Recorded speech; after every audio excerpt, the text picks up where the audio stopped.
Hello everyone, welcome to StudyIQ English. Welcome to the Hindu newspaper analysis for today, that's 10th December 2025. I am Saumya, and like every day we shall be looking at UPSC relevant articles from the Hindu newspaper, the New Delhi edition. I'm extremely apologetic for the delay. Extremely apologetic for the 20 minutes delay in the class due to some technical glitch from our side.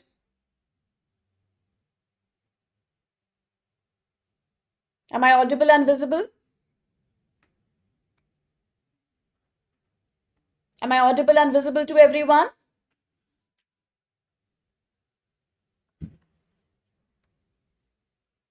Can anybody confirm if I'm audible and visible?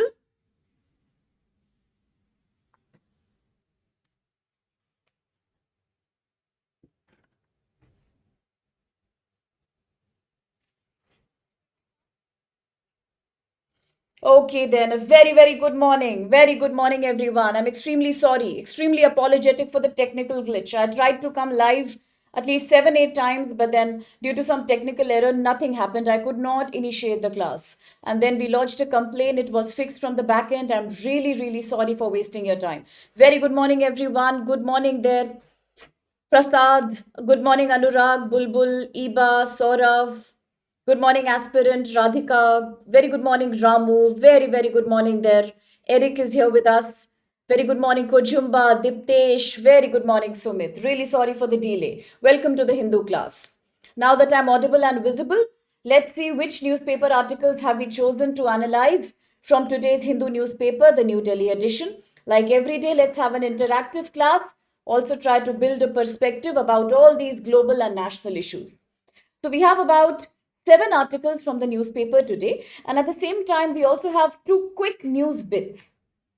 2 quick news for the prelims as well as 7 main articles that we shall analyze. And as other students might keep joining in, they may have come and left, they may come back again.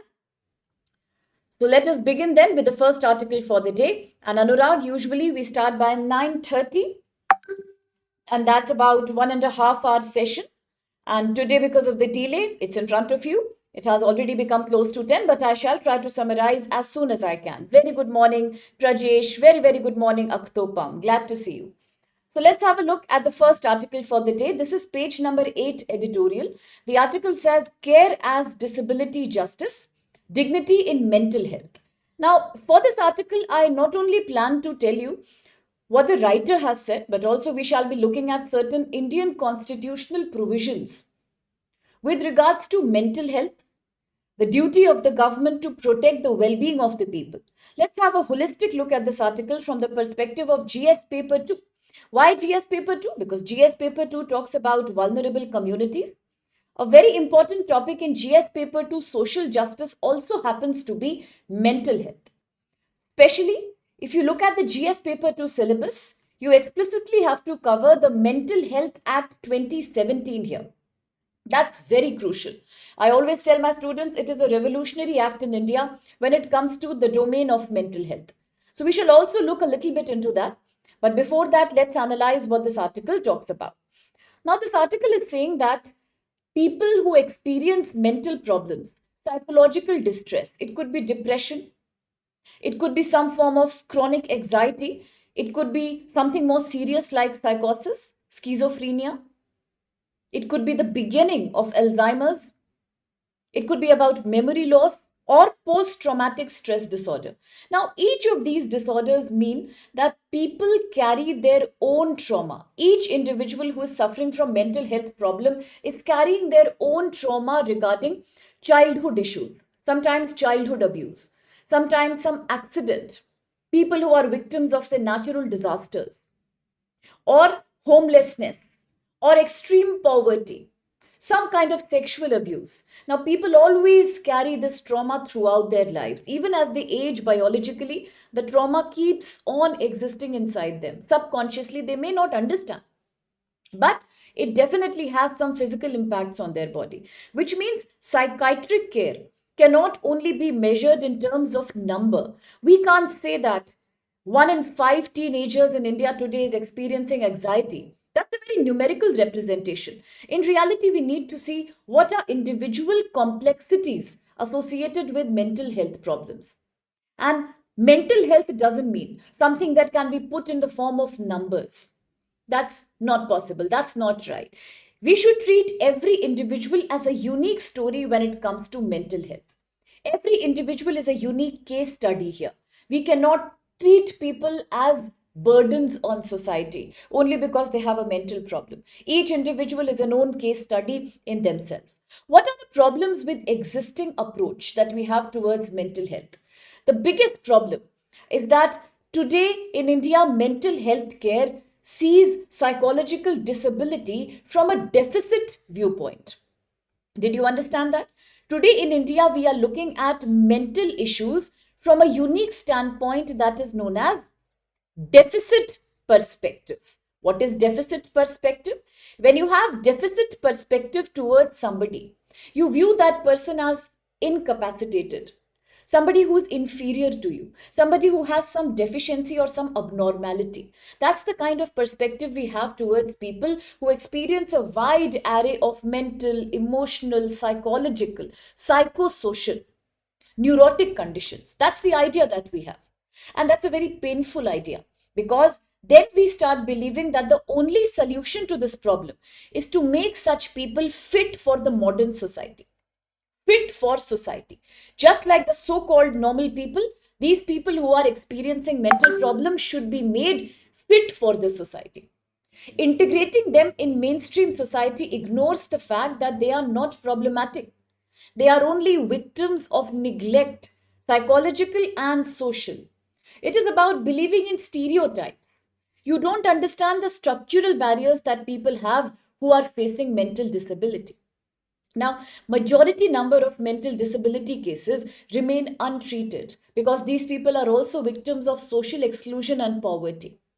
Poverty, being from a lower caste, being a woman or a transgendered, being somebody from a remote tribal community, somebody from a rural, poor, isolated community makes you much more likely to experience psychological distress. It is not only an emotional mental problem. Now, the root cause, what this article understands, is that mental issue is not only a biological problem. It is not a biological issue alone. It is more than biological, a social cultural problem. That's what it is. Mental problems are less biological, more social cultural. And if we look at these people from a deficiency lens, that they have something lacking in them, that means we are ignoring all the social cultural problems behind their illness. Today, there is a global gap when it comes to mental health care. 70 to 90% people do not get the right kind of mental health care despite new medications and new therapies that have proven success when testing was done. What do we need to do today? We need to understand people with mental health problems have a right to life with dignity. There is an issue of justice here that's known as disability justice. Now, if you remember, long back when we were discussing COP30 summit at Belém, Brazil, I had spoken to you about green justice, climate justice. Yes, when I spoke to you about maritime security, the life of coastal communities, we had spoken about blue justice. Today, this article is talking about another kind of justice that's called disability justice. Yes, disability justice. People with mental problems need to be treated with dignity, respect, and inclusion, not from a deficiency lens. Understanding that mental problem is not rooted only in biology and genetics, it is as much rooted in culture and social, you can say, norms of society itself. What are the leading causes of mental problems? According to this article, more than biological, the leading causes of mental problem are relational. That's what this article says. What is relational? It happens because of breakdown in relationships, divorce, separation, abandonment, or death of a near and dear one. All these are causes of relational distress. Then comes material. Poverty, deprivation, leading causes of psychological problem. That is why from 2020 onwards, the Niti Aayog in India also measures multi-dimensional poverty. Because today we understand poverty is not only about having low income, it is about having various deprivations that could include access to health, proper sanitation, drinking water, schooling, concrete house, lack of mobility, transportation, bank account. There is so much more to poverty and deprivation than only income and not having a job. So material cause is also a leading cause of mental problem, and the third is structural. Third is structural. Now, what are the structural cause of mental illness? The structural causes are social causes, marginalization, tribal marginalization, women marginalization, Dalit marginalization, disability marginalization. All these are structural issues. There is a data given by National Crime Records Bureau, NCRB data. Under this data, about one-third cases of suicide that are happening in India are all happening because of family problems. The breakdown of extended and joint family culture, increasing isolation among urban communities. 110 1/10 number of suicides are happening because of rupturing and breakdown of close relationship. The feeling of shame, alienation, stigma, abandonment, all these are rarely being addressed in the mental health care system. In case somebody is sick, the only logical solution is to give them medication, a class of drugs that is called antidepressant, SSRI, selective serotonin receptor inhibitor, giving people medicines that can trigger serotonin in their brain, dopamine in their brain to make their sleep cycle better. But do we understand that such people who are victims of relational, material, and structural mental problems, they need more than that? Don't they need more counseling and therapy and inclusion in society? There are multiple overlapping causes behind mental distress as per this article. One, of course, is biological. Biological changes in your neurotransmitter level. We spoke about this yesterday also. Inflammation in the brain cells. Genetic causes, highly likely. Second could be psychological. Patterns that you experience from childhood. Maybe not getting enough attention as a child. Maybe stammering, some vocal problem, speech problem, hearing problem that predisposes you to shame and insult. Yes? Then it could be social. Isolation, poverty, discrimination. It could be cultural, the loss of traditional values, importance of religion, social integration, communication. It could be political. Look at the situation of people in war-torn areas. Sudan. Yesterday we saw how many people died in Sudan. We are looking at DRC versus Rwanda conflict. Are we not looking at what's going on in other countries of Sahel, Russia, Ukraine, people in Gaza, Palestine? All these people who are caught in war-torn areas are often the victims of severe mental crisis because of deprivation. The causes can be historical, intergenerational trauma, colonial legacies sometimes, bonded labor, intergenerational poverty. Now, when these causes interact with other structures like caste, gender, your transgender or queer identity, all these then create lifelong of suffering and trauma. Today, whatever mental health we are providing is focusing only on taking care of biological causes, giving medicines, cash transfer, some kind of subsidized insurance system like PM Ayushman Bharat, absolutely aspirant. Another conflict is brewing, Thailand, Cambodia, absolutely. All these predispose you to severe emotional distress. While there is material support existing in society, PM Ayushman Bharat is there. You have Janani Suraksha to take care of postpartum depression in mothers, young women who give birth. Yes, you have various private public hospitals who provide psychiatric help. But many of them do not provide the non material help like addressing vulnerability, ensuring that people have the courage to speak about their mental problem. Because true care is in giving dignity to the sick person, to identify that they need to be liberated from shame and stigma. Society is unequal. It is always unequal and stratified. There is no need to include these people. No need to include these people in stereotypical classifications. If they are different, let them be different. It's not about how should we treat them. It's about what kind of life do these people want to live, because justice is a moral responsibility. Long back I had spoken to you about Dr. B.R. Ambedkar's concept of constitutional morality. And one of the principles of constitutional morality is also social, economic, distributive justice. I told you in 1944, Indian National Congress had adopted the Bombay Plan. And Bombay Plan meant, what does it mean? Bombay Plan meant we adopted socialistic democracy. We need to believe in equality. And today, mental health care system needs to be provided equally based on an idea by a very famous thinker called Michael Sandel. He says, justice means recognizing what you and I owe to each other. Therefore, it's very much a part of GS paper 4 also. Ethics, medical ethics, social ethics. Yes, because now what is happening? In India, if you look at Indian constitution, now let's quickly relate this article to the Indian constitution. Quickly, let's do that. In Indian constitution, which are the provisions that relate with good health and well-being of people? Let's look at the directive principles of state policy quickly. Can you tell me which DPSP are associated with good health and well-being? Yes, anybody? Good health and well-being? Before I look into the comments, can anybody tell me which directive principles of state policy are associated with good health and well-being? Very important question for UPSC exam. Absolutely. Yes, we need counselors and therapists and psychologists where there is a poor presence of doctor-patient ratio. Low psychiatric care. Brilliant point raised by Priyanshu. That's nice of you. Thank you, Shekhar. Absolutely, aspirant. The war is a genuine thing, what you mentioned. Very good morning. Yes, I already met Rishi. Rishi was here. Yes, Subrat was here. Deepak was here. Very good morning, everyone. Very good morning, Pankaj.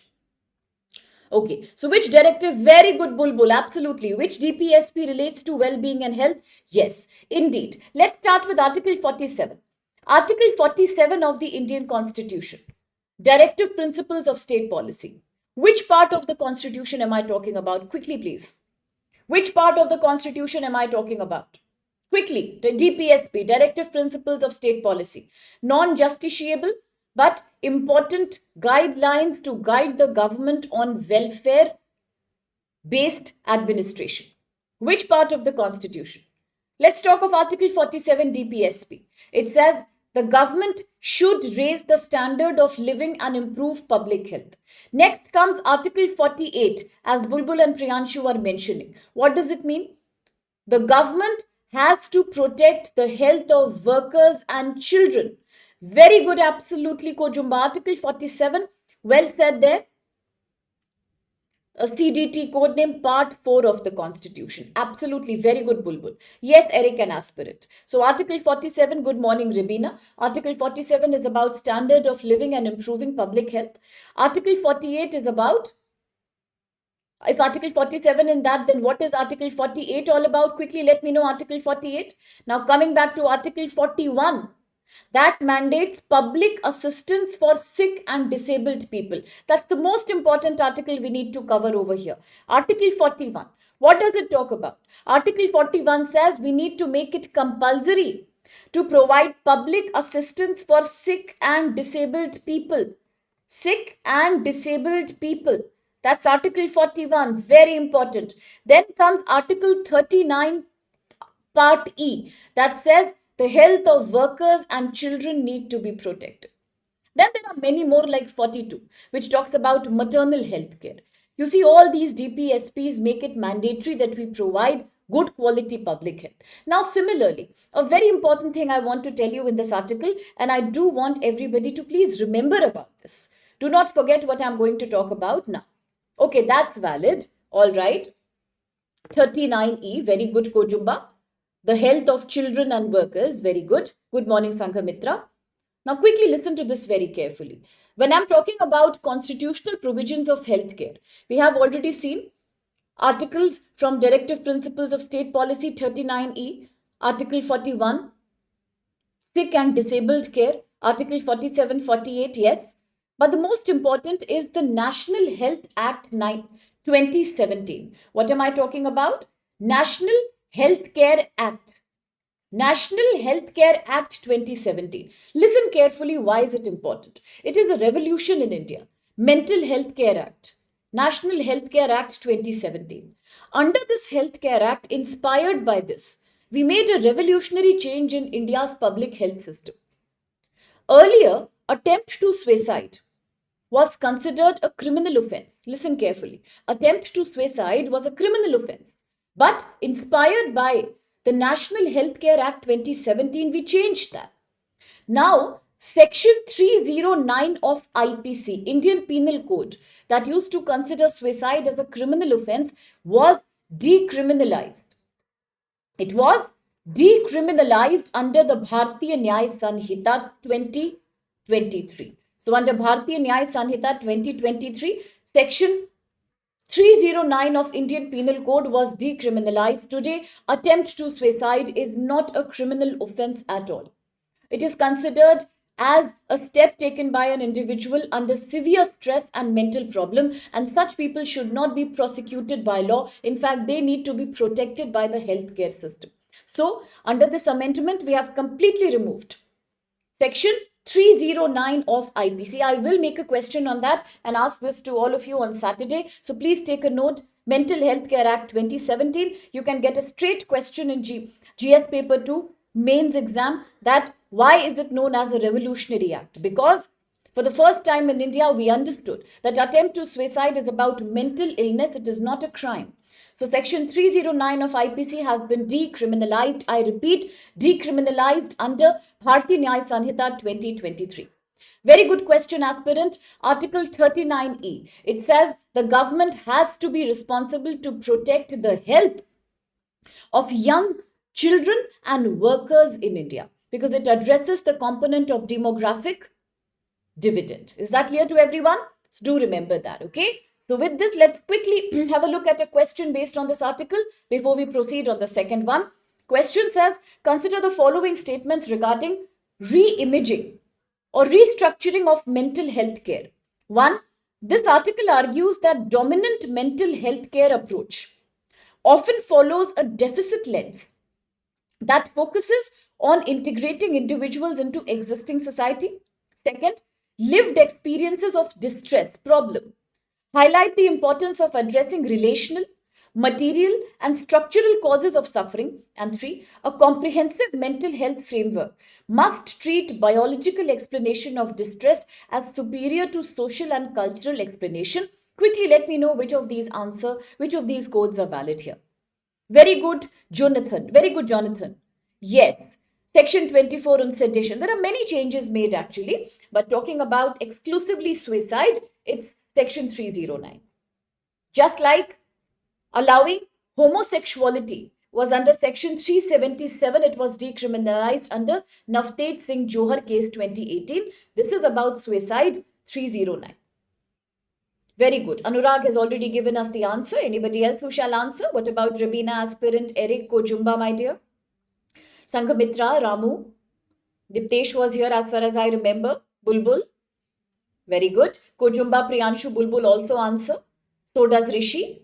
So does Rabina. And Aktopam is also answering. And all of my dear students are saying that the answer should be A. So should that be A? Is the first statement valid? It's absolutely valid.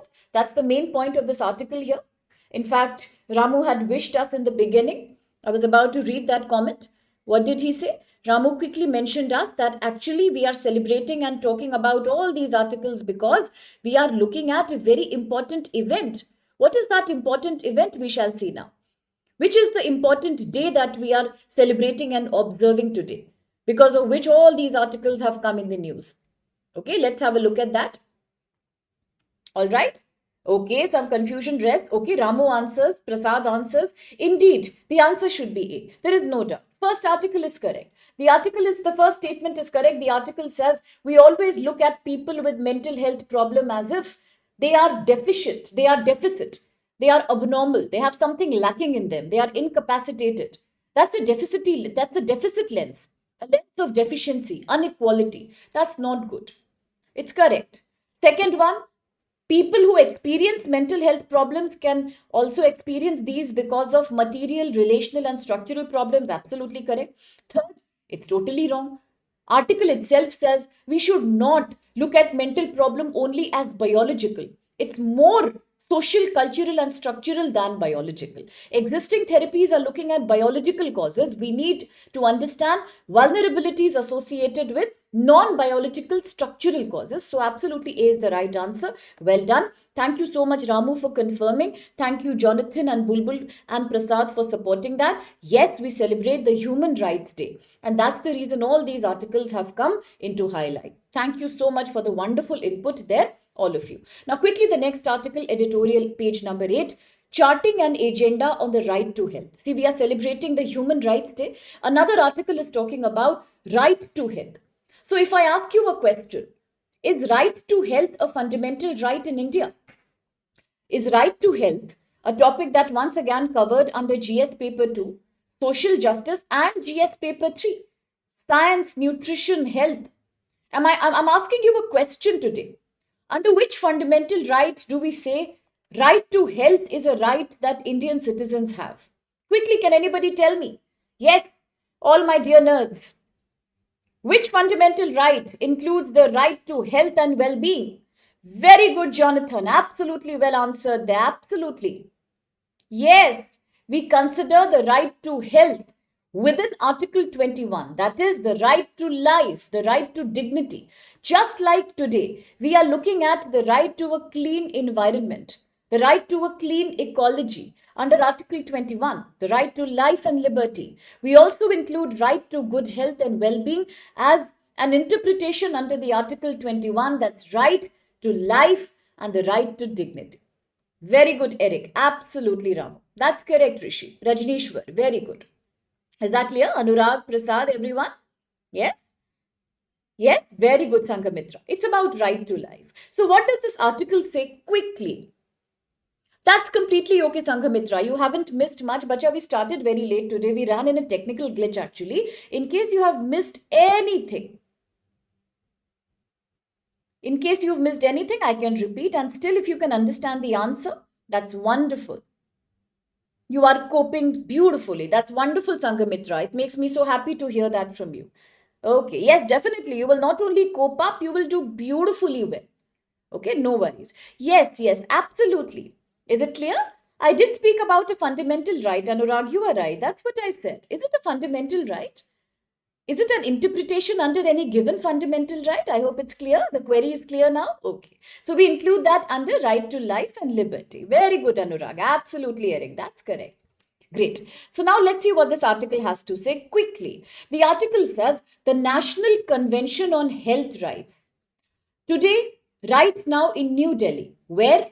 In New Delhi, we are observing a very special occasion. This occasion is called National Convention on Health Rights. We are celebrating that from 11th December to 12th December. Yes?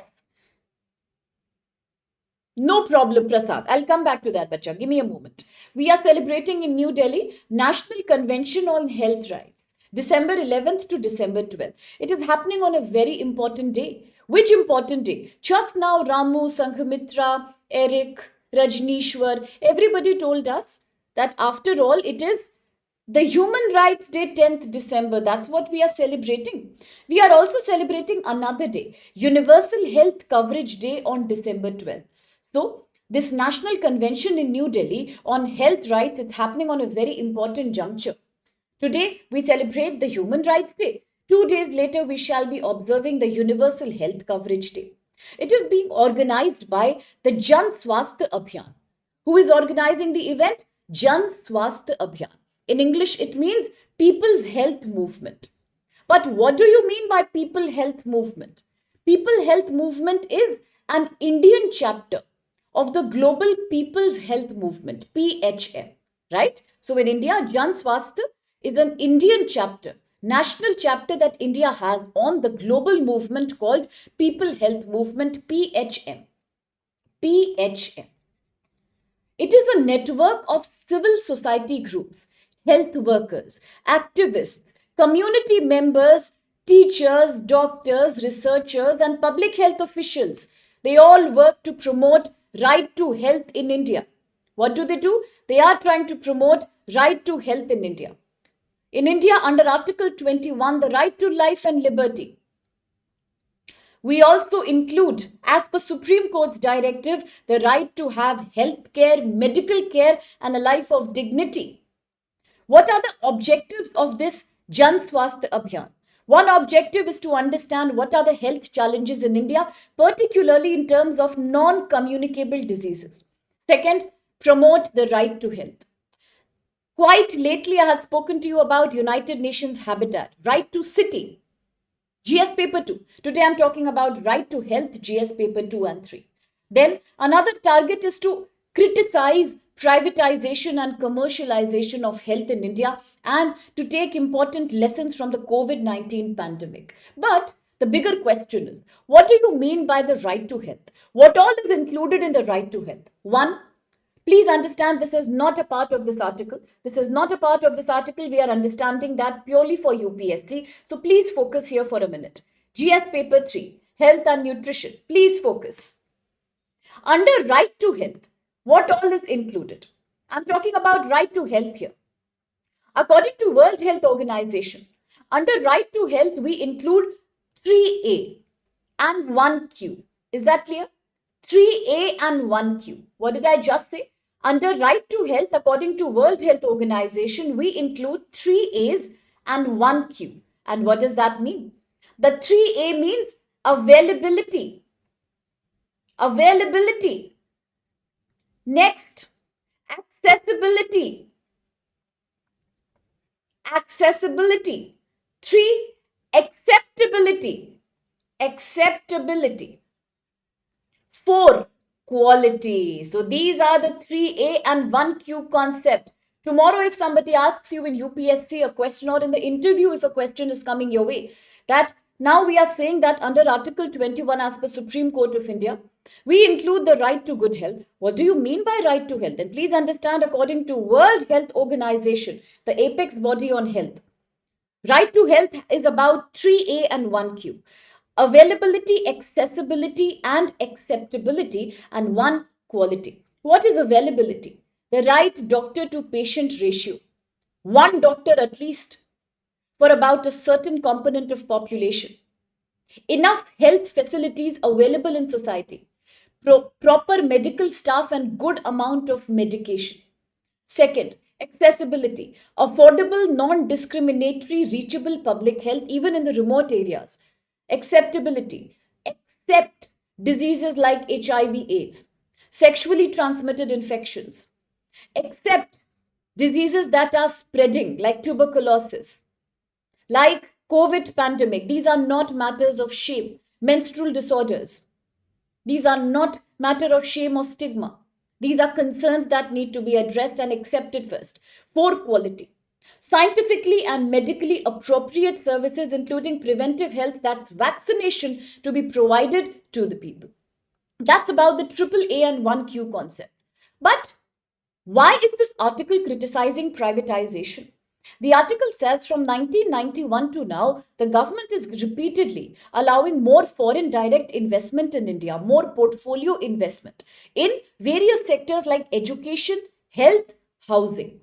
The problem with health is that if you keep on increasing privatization and the PPP model, public-private partnership model, what happens? The fees of medical colleges and specialized institutes keep on increasing. And then only foreign nationals who come to India for medical tourism and the rich Indians who are way above the average income, they are the ones who can access and afford these services. The poor people are bereft and deprived of that. Second, there is a fear among public health that services will start getting weak if the government doesn't participate in more public health expansion and improvement.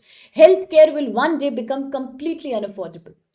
Then, activists from several states like Andhra Pradesh, Karnataka, Maharashtra, Madhya Pradesh, Gujarat, and tribal areas are sharing a terrible impact of privatization of public health. People are deprived of basic maternal health also, let alone specialized health. Yes, we have PM Ayushman Bharat, but that only caters to either primary health consultation or secondary health.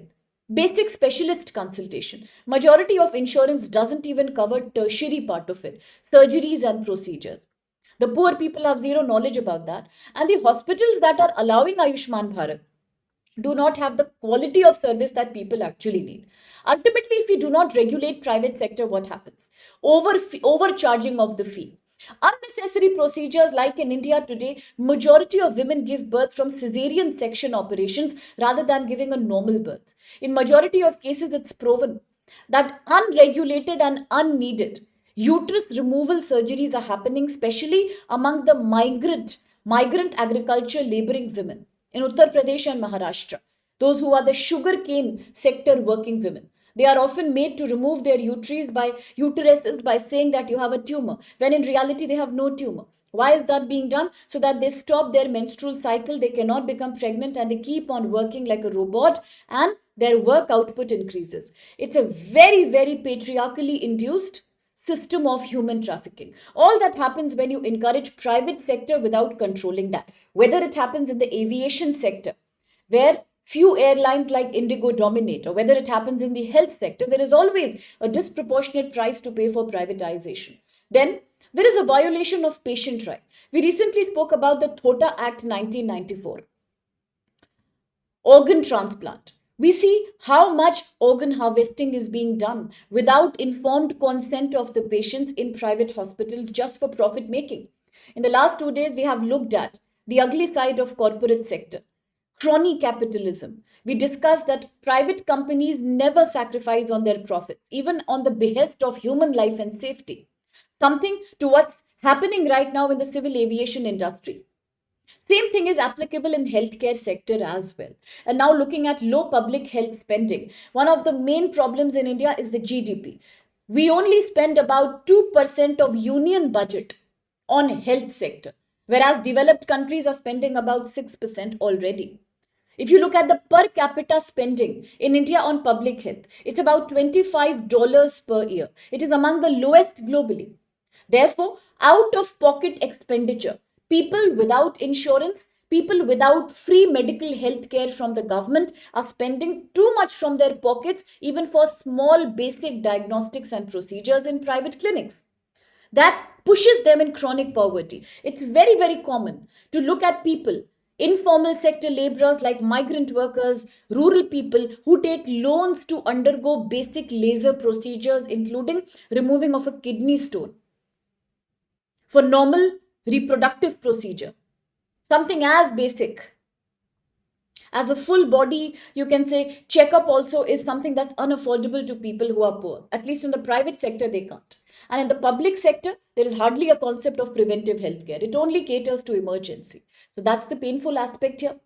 Today, this convention that's happening in New Delhi will also examine the gap between insurance claim and the ground reality. It will look at the need to increase government spending in healthcare to reduce the out of pocket expenditure and to provide equitable access towards healthcare. Now, we also need justice for the frontline workers of COVID pandemic. There were doctors, ambulance drivers, nurses, compounders, ASHA workers, auxiliary nurse midwife, Anganwadi workers who have worked despite COVID pandemic. They went door to door. Until date, they have insecure job, poor working condition, and low wage. We need to prioritize funding and upskilling of these frontline public health workers, because they are the ones who are a link between the government and the poorest person on the ground. Next comes access to medication. About 50% of households' medical costs are financed either by taking a loan, or they try to buy cheap medicines from Jan Aushadhi Kendra, where also supply is often very poor. So therefore, if medicines are such a high component of household spending, then it is tragic that 80% of medicines in India are beyond price control. They are marked up at a very high price from private pharmaceutical companies, despite the fact that India is the leader of generic medicines. I have already explained to you the concept of generic medicine, branded medicine, and compulsory licensing. I have explained, right? India doesn't produce a lot of patented drugs. India only produces generic drugs that are made after the original license is expired. We are a global pharmacy, the pharmacy of the global south, because we have an expertise in manufacturing generic drugs, but still, today, the poor people in India do not have access to basic medicines. That includes insulin also, a very, very important medicine. thyroid medicines, okay, medicines which people such as those who are asthmatic, those who have bronchitis, supplements that they need are very unaffordable to people. There are drugs available with unhealthy drug combination, synthetic colors, poor packaging, expired drugs, unethical marketing, and that's ridiculous for those who can't afford that. Today we need a total removal on of GST, at least on medicines that people need for a long period of time. Expand more investment in public sector drug manufacture. 80 crore Indians are dependent on public healthcare. So today the convention in New Delhi says, let's create community-led model. Let's do decentralized planning. Let's also allow universal access to quality medication by forcing the government to spend on drug manufacturing and medical healthcare. Especially avoid discrimination against Dalit, Adivasi, LGBTQ, minorities, people with disability. That's very important. This time we are celebrating 25 years for the Jan Swasthya Abhiyan. And as we celebrate these 25 years, the core message of this article is healthcare is a basic human right, Article 21. So let's think of the WHO model, triple AQ. In India, are we doing that? We are not doing that because healthcare is not a commodity that can be privatized and then thrown off to the market for volatility. It is something that the government should be responsible for. If it's a fundamental right under Article 21, it should be provided to people without any crony capitalism coming in the picture. Yes, very good, Anurag. Even the generic drugs are mostly unaffordable. Why? Because again, it's a private competition. You look at all the pharmaceuticals that manufacture generic drugs, it's very competitive. Something as basic as paracetamol, at least 10, 20, 50 leading brands are making that. So the poorest person will probably buy from the Jan Aushadhi Kendra, a local brand. But somebody who can afford will probably buy from leading like Cipla, Dr. Reddy, or Sanofi. So it's always very competitive, very expensive. That's true. Okay. So Kojumba has shared something, a beautiful piece with us. It's a beautiful piece. Thank you so much for that. Yes, Ramu, it's true. It's all very, very private oriented. Okay, quickly let's have a look at the question. Consider the following statements regarding National Convention on Health Rights that's happening in New Delhi right now in 2022. Yes, I will, Kojumba, absolutely. I had a look at them. I'll come back to them. You do the question in the meantime. One of the key concerns raised in the convention is the rapid privatization of public health services through public-private partnership. Two, the convention advocates for increased regulation of private health sector, including price standardization and enforcing Charter of Patients' Rights. And three, India's public health spending is among the highest globally, with more than 5% of union budget allocated to health. Let's see who answers the question. Yes, you can answer the question.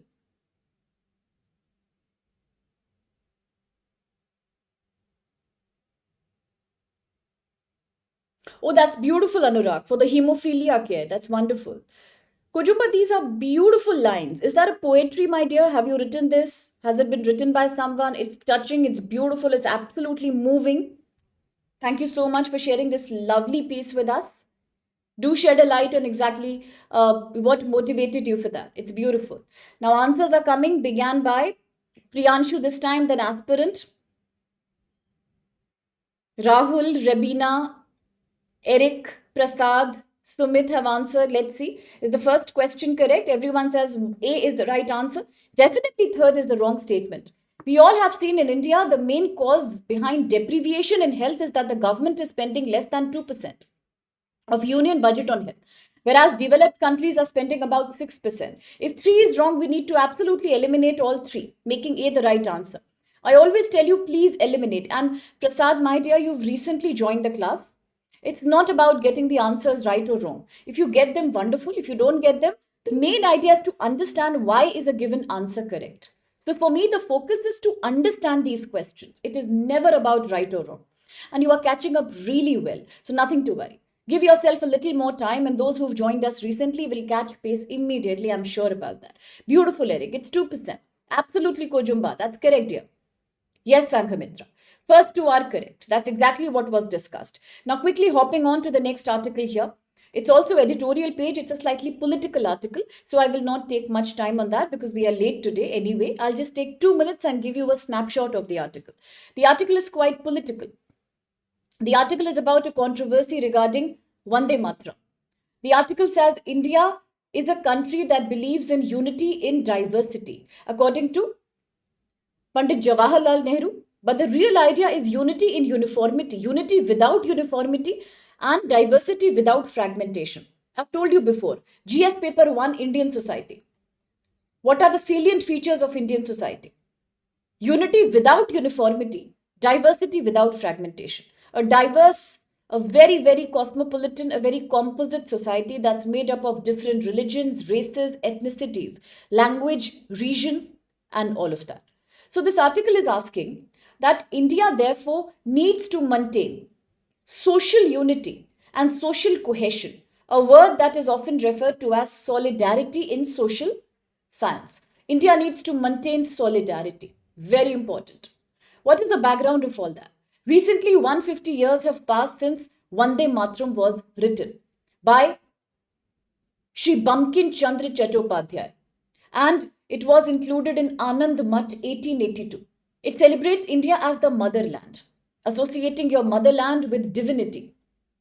It played a very crucial role by mobilizing people on the ground, diverse sections of Indian community, different religions, tribes, non-tribes, all of them came together to participate in the freedom struggle.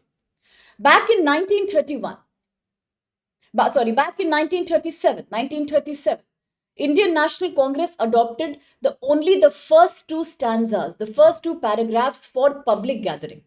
The constitution recognized it later as the national song on India, Vande Mataram. Then what's the contemporary debate about? Contemporary debate, unfortunately, is trying to completely deviate from the sense of solidarity and unity that Vande Mataram stood for during India's freedom struggle. Completely deviated from that today. Why? Because today, the ruling party, the BJP leadership says that Congress has a limited acceptance of Vande Mataram, despite the fact that it has contributed to unity during freedom struggle, whereas the opposition parties are saying that the context has to be understood. That time it used to trigger unity in diversity, but today we need to focus on relevant issues in the parliament like unemployment, poverty, GDP, foreign policy, and we should not constantly talk about historical grievances of Indian population. This parliamentary session was marking 150th anniversary of Vande Mataram. Rather than celebrating it, it became a nuisance. It became a very, very confrontational episode. What does it show? It shows that history is important only when correct lessons are taken from the history. The Indian national movement was a success, right from the revolt of 1857 to the post Bengal partition movement 1905, the movement regarding quit Swadeshi and boycott movement post 1905. Then much later, when Mahatma Gandhi came to the freedom struggle, non-cooperation 1920, civil disobedience 1930, quit India 1942. Until then, it was a spirit of unity that kept integrating diverse segments of Indian society, different religious communities, linguistic groups, and sects. It was very relevant back then. Vande Mataram itself symbolized accommodation. It was not about exclusion. It's not about a tagline to be used by one religion and not the other. It's about showing a secular spirit of India. Secular, the word that was added via the 42nd Amendment Act in 1976, via the Indira Gandhi government. The word socialistic, secular, added to the Indian preamble. What is secular? Now, there is one very important thing I want to write down here. I want everybody to remember that. Very important. I may forget that in future, that we have discussed it or not, but I need to write it here. Now, whenever you look at the word secularism, please understand, for UPSC, we need to understand it more technically. There are two kinds of secularism. I repeat, two kinds. One is hard secularism. It's also called rigid secularism. The other is known as soft secularism. The other is also called as soft or positive secularism. The first one is hard, rigid, and negative secularism. Please understand both these. Also understand that in Western countries like America, we follow the model of hard, rigid, and negative secularism. Why? Because in the Western definition of secularism, there is a complete mismatch between government and religion. There is no unity, there is no correspondence between the two. India is not like that. In India, we follow soft secularism, a very flexible and positive secularism. Why? Because in India, although secularism means that the government and the religion should be separated from each other, but in India, we do not strictly believe in that separation. In India, the government says whenever, because India is a diverse society, we have many religions together. So Indian government feels that whenever it wants to interfere in a religion for the purpose of doing some reform, for the purpose of doing some welfare, then the government can interfere. It can interfere. Example, abolishing untouchability Article 17, prohibiting triple talaq 2019, prohibiting dowry under the Dowry Prohibition Act 1961, removing child marriage, trying to propagate Uniform Civil Code, Article 44 DPSP. So India is a soft secularism. The biggest example of that, Article 25 of the Constitution, PPP. Every individual in India has a right to practice, propagate, and profess their religion, no interference. But Article 25, subclause 1 and 2 say that if the government feels that a religion is trying to take away or degrade the right of an individual, it's harming somebody, then the government will interfere actively, and then the government will definitely make a change, a relevant change to a given religion. Now that's known as Article 25 too. Yes? So therefore in India, we do allow government interference to the extent of doing reform. A very good example could be opening temples for people from the lower caste. That's Indian secularism. Is that clear to everyone? Is that clear to everyone? That is soft secularism. So now this article is also saying that today India, which is a soft secular country, has always believed in communal harmony from the times of freedom struggle. Today, if we are trying to recast history by using unity models like Vande Mataram as a cause of division, it will solve no constructive purpose. So whether it's the ruling party or the opposition party, the idea should be to have mutual respect, social cohesion, to continue to use symbols like Vande Mataram for making society more inclusive, for doing a secular nation building, to propagate the ethos of national movement. Just creating a debate about that makes no sense. It defeats the very purpose of secularism that India stands for. Okay, so quickly a question on that. Consider the following statements regarding the role of Vande Mataram in India's national movement. 1. The INC adopted the first two stanzas of the Vande Mataram for its official gathering in 1937.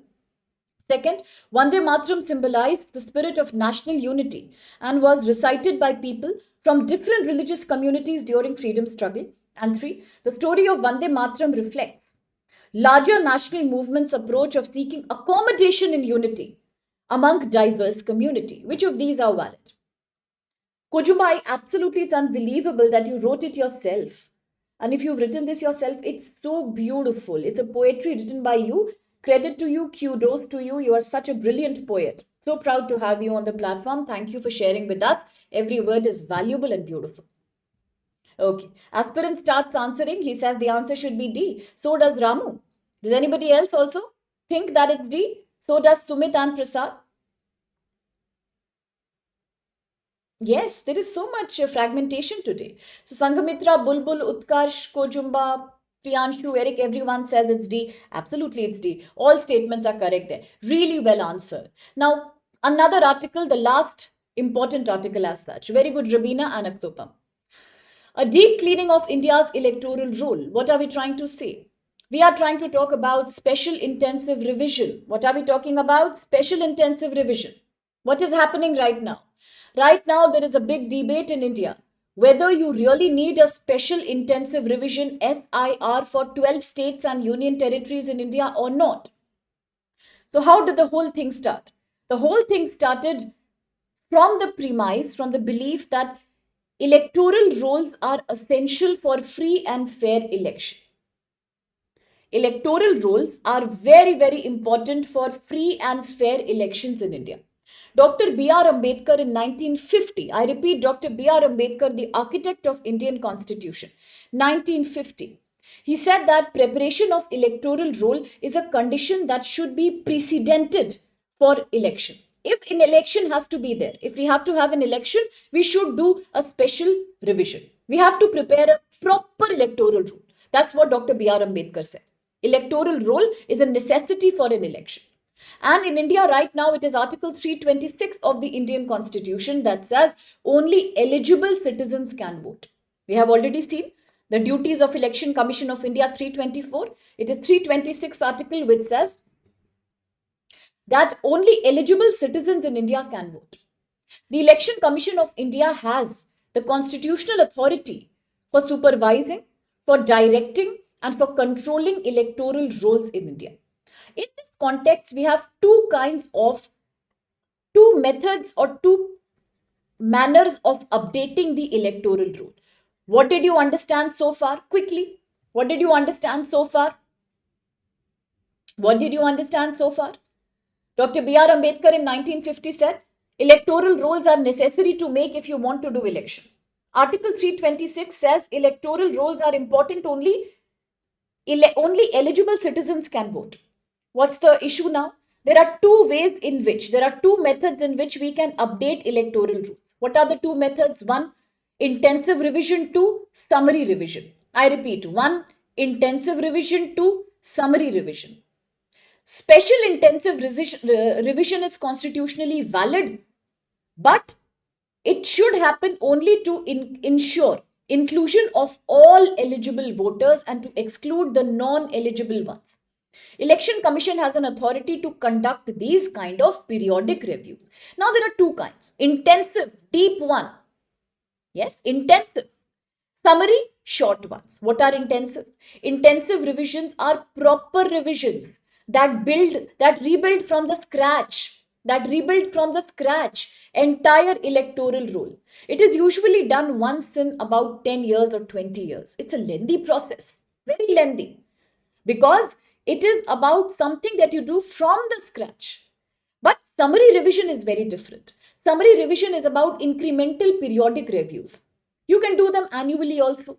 It was initiated in India under the Conduct of Election Rules 1961. The purpose was to keep on doing quick revisions, to include new eligible voters, to exclude people who have died, who have migrated, who are not eligible, to correct problems with names, address, and all other details. So summary should be done periodically. Practically almost about, say, every year, every 2-3 years, every 5 years. But intensive is very, very lengthy. So that should be reserved in the case for once in decade. It's an expensive operation. Why was summary revision not done in Bihar? In 2025 assembly election in which NDA has won, total voter electoral turnout was about 64%. Why was summary revision not done? It was not done because Bihar is experiencing high rapid migration and urbanization, high residential mobility. Expanding urban centers in Bihar has made incremental updates mandatory. You have to do proper revision in Bihar. So much out migration happens. I have told you Bihar has the highest out migration, rural to urban and interstate among men. So what happens? If you keep doing summary revisions, it's not enough. Something more detailed was needed. Then last major intensive revision in Bihar was done in 2002 and 2003. Decades have passed. Entire demography had changed. We had rapid migration, outflow of people, high residential mobility. So many people were now duplicated in the rule. So many people were not eligible and existing, and still their names were included. It was highly inaccurate. So then what happened? We had to do a proper, now please listen carefully, please pay attention everyone. Therefore, special intensive revision was required in Bihar to implement repeated petitions about mass disenfranchisement. We were not allowing eligible people to vote. To stop that kind of disenfranchisement, we had to do a proper intensive revision. It was under a constitutional mandate. The aim was to verify, maintain integrity of the electoral roll. Similar practices are happening in countries like Germany and Canada as well. The only problem is in India, everything has to be done by Election Commission directly. There is no third party or no other organization that acts like a bridge between the ECI and the people who will take the data and pass it on to ECI. There is no such provision. ECI does everything independently. So, what was unique about the special intensive revision in Bihar? One, new technology, door to door verification, expandable documents from 11 documents, from just 4 documents to now 11.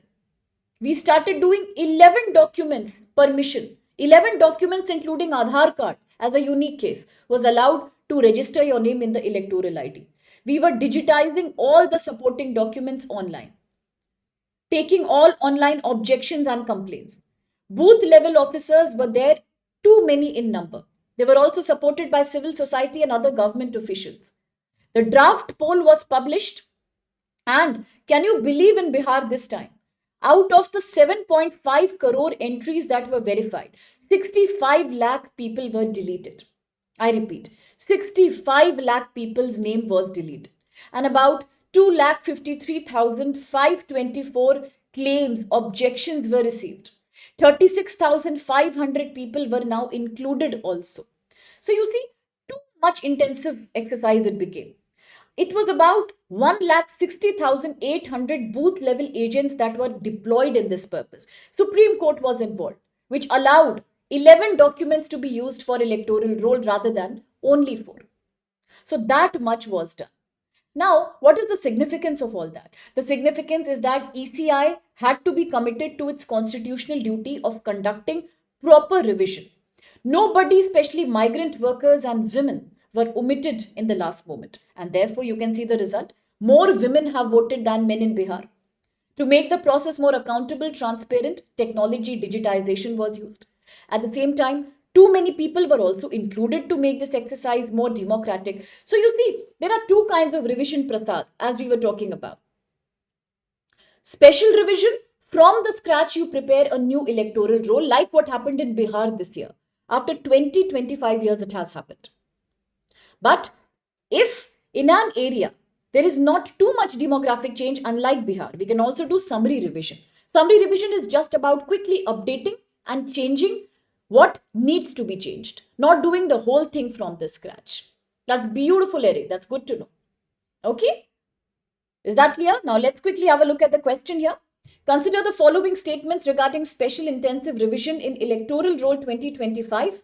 1. SIR is a constitutional exercise that rebuilds electoral rolls from scratch to ensure only eligible citizens are included. 2. During SIR 25 in Bihar, the number of claims for inclusion of voters exceeded the number of deletions from the draft roll. And 3. Election Commission of India introduced technical measures like online submission of forms, digitization of support documents, and enhancing transparency and participation. Which of these statements are correct? Is that clear now? Summary and special revision, Prasad? Because of rapid migration and out migration for urbanization, Ramu. Duplicate accounts, very, very good. It's completely fine. Let's take it in a positive spirit. We all have so many political controversies and discussions. When we are educated and highly informed people, we also are sometimes opinionated. The key idea is to maintain a balance. Okay, it's completely fine to have healthy discussions. It's all right. Quickly, what's the answer to this question now? We are almost, this is the last question for the day. Prasad has started answering. Very, very good. Anybody else? Thank you for that update, Prasad. 65 lakh people were deleted. Yes. 64% women voted aspirant. That's brilliant. Now, Priyanshu also answers. So does Sumit. Some confusion with this answer? Rishi and Utkarsh are also answering. So is Kojumba. What should be the right answer, Rebina? Most of the students are saying B, but there is some confusion. Sanghamitra answers. Is the first statement correct? SIR is a constitutional exercise that rebuilds electoral rolls from scratch. Yes, that's why it's called special intensive revision. It is a scratch from the very beginning. It's an exercise, correct? 2. During SIR in Bihar, the number of people for inclusion exceeded the number of deletions. No, that's not the case. The number of deletions were too many. I told you 65 lakh deletions were made. 36,500 were made for inclusion. There were more deletions than exclusion. Second is not correct. Third, ECI introduced technical measures like online submission. That's correct, making B the right answer. So well tried, well answered. We are done with almost the lengthy articles. Well done there, Ramu and Rahul. Now, quickly, the next article is talking about exercise Surya Kiran 19. But then I won't focus on this article too much because today I'm going to make a video, a current affairs video on exercise Surya Kiran 19. You can definitely have a look at that. Okay. So it is about India and Nepal, and it has happened in the Pithoragarh area of Uttarakhand. The exercise was finally concluded today. It's a military exercise. Now, when we talk about military exercise, there is one thing I want UPSC students to know. Anybody can talk about military exercise, but my students should also understand that all these military exercises, whether it is Surya Kiran, whether it's the exercise with Malaysia, whether it was the exercise with Sri Lanka and Maldives, ultimately all these are covered under United Nations Charter Chapter 7. Now, this is something I want you to know. We have already discussed in our articles and classes United Nations Charter Article 24, Article 51 self-defense. Today I am saying United Nations Charter Chapter 7. All exercises are included under this. Okay, that's it about this one. Next, Cambodia-Thailand controversy is only increasing now. We discussed in the previous class that both the countries share about 800 plus kilometers long border. As you can see on the map, it's a lengthy border. But the fight goes on right from the times of French colonial period. There is a lack of clarity in the border, which country owns which part, quite like India-China controversy on the actual line of control. Thailand and Cambodia have a lengthy disputed border, and especially the dispute is about an area that is known as the Pre-Vihir temple. Very good aspirant, the Pre-Vihir temple. Both the countries claim the temple to belong to them, a very key aspect of United Nations. It is recognized under UNESCO Cultural Heritage, and both of them are fighting over it. Very good, Sumit. 817 kilometers long border. Both countries claim the Pre-Vihir area as belonging to them. It's also a very resourceful area, by the way. So therefore, today what has happened? Thailand is once again launching airstrikes. Cambodia has replied. Also in retaliation, they are blaming each other for shelling. So many people dying. The situation regarding travel, tourism, very, very dangerous right now. The next one about Russia-Ukraine. We have discussed in detail about Russia-Ukraine. Today, I will only show you the map that's important. Very good question, Rahul.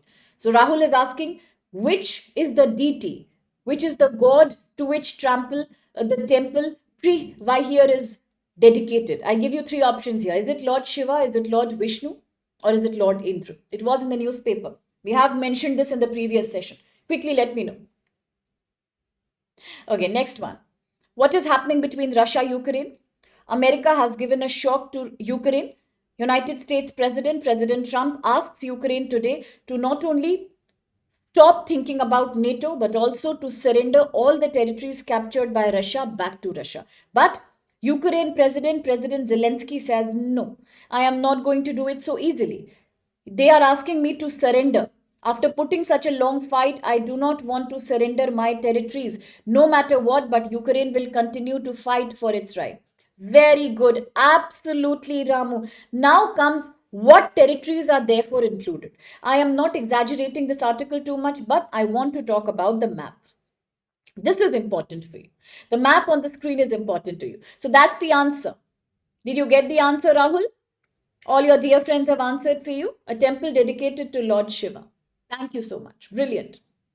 Brilliant. Absolutely very good. Yes, Prasad. That's a beautiful explanation. Now coming back to Ukraine. President Zelensky says, I'm not going to give my territory. Kojumba Ramu have beautifully reminded us the Donetsk territory. Yes, look at the map here.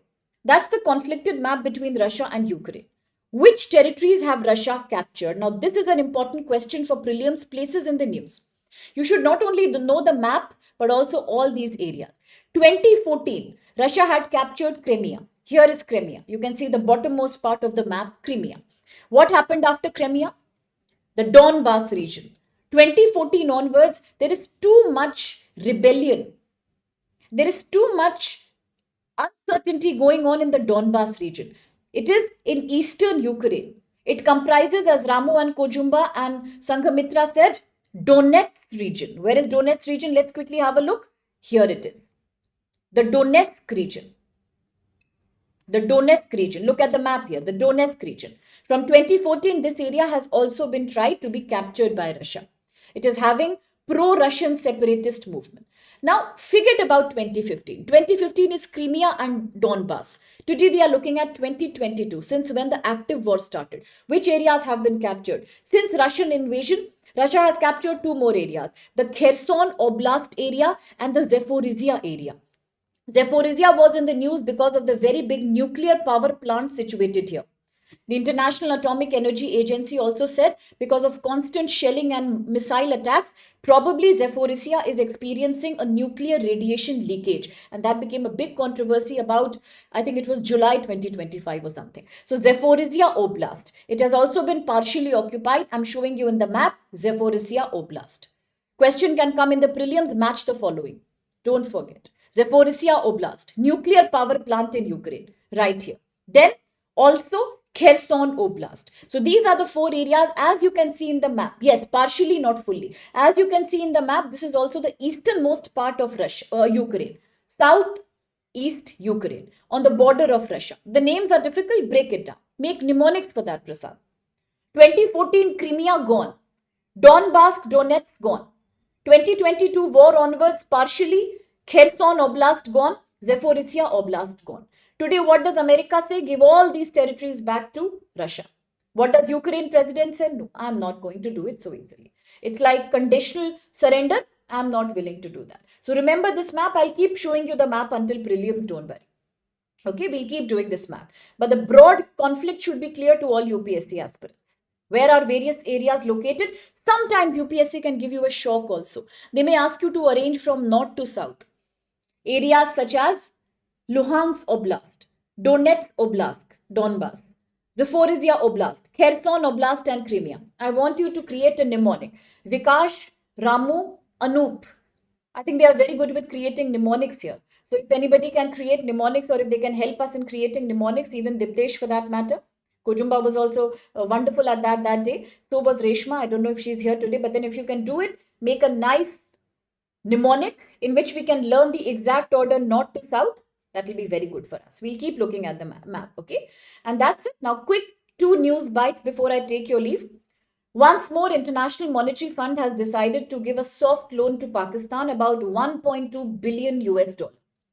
Why? Because Pakistan's economy is staggering. And IMF says by giving these loans, economy is showing some kind of progress. So therefore, let's promote rebuilding of Pakistan's economic progress. This is the second time IMF has bailed out Pakistan in the same year. To a shock for India, because India had criticized IMF last time also, saying that rather than putting Pakistan on a FATF, grey list, why are you giving finance to them? They use the same money to then sponsor terrorism in India. Example, the Operation Sindoor. Example, the Kashmir incursion and attack. That's what India says. But once again, IMF has given the money. Next, quick news bite. We often talk about demographic dividend. India's young population is now soon going to finish. Kerala is the oldest state already in terms of geriatric population. Today, one article in the Hindu also says that by 2036, India's elderly population will increase from current 8.4% to 14.9%. Just by 2036, within about 10 years, old age population of India will become 14.9%. That's a major amount of geriatric population. That means India will also now become a geriatric, old, grey society, silver economy, quite like Russia, which is today asking India to send young population. Very good aspirant. Bihar is the youngest state. Kerala is the oldest, with Bihar's total fertility rate about 2.8, much higher than the national average, 2.1. So that's it for today's Hindu. Once again, I apologize for starting a little late today. So we'll ensure that technical glitches do not happen. Thank you so much, everyone. Thank you, each one of you, my dear, for your lovely participation, for adding so much value to this lecture. Yes, absolutely, Ramu. FATF, very important concept. Yes, I'm soon going to initiate that. A Telegram channel. That's correct, Amarjeet. So thank you very much. God bless each one of you. And thank you, Kojumba, for that beautiful poetry. I'm going to read it again, of course. Thank you. God bless each one of you. I'll see you tomorrow. Yes, we have limited time to become Viksit Bharat. But that's the reality right now. Thank you. See you tomorrow. Bye bye, Priyanshu. Bye, aspirant Rishi, Rahul, Prasad, Amarjeet. Okay. Bye. Who else is there? Bye, Kojumba. Bye, Rishi. Bye, Rebina, Utkarsh, Eric. Bye bye, Amrit. Bye bye, aspirant. All right. Bye, Sanghamitra. Bye, Aktopam. Bye bye, Rebina. Bye bye, Bulbul. Bye, Eric, Priyanshu, Anurag. See you tomorrow. Who else was there with me? Anybody else? Bye, Jonathan. Jonathan was here. And who else was there with me? Bye, codename CDT. Bye bye. Take care. Shekhar was there. Deepak was there. Okay. Diptesh was here initially. Sumit was here. Pankaj was here. Prajesh was here. Okay, then. God bless each one of you. Bye bye. See you. Thank you so much, Sanghamitra. Very kind of you, dear. Bye bye, Kochumba. Bye bye. Bye, everyone.